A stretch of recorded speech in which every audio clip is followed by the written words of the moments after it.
Sakal Gunar Vande Guru Sri Charanaravindan.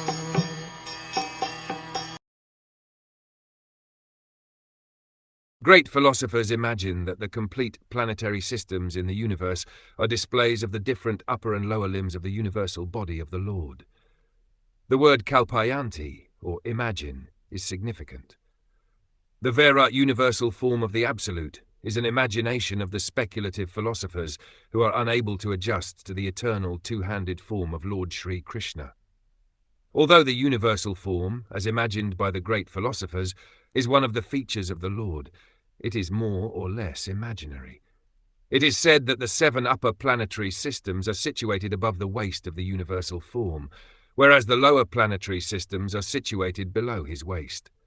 The idea impressed herein is that the Supreme Lord is conscious of every part of his body, and nowhere in the creation is there anything beyond his control.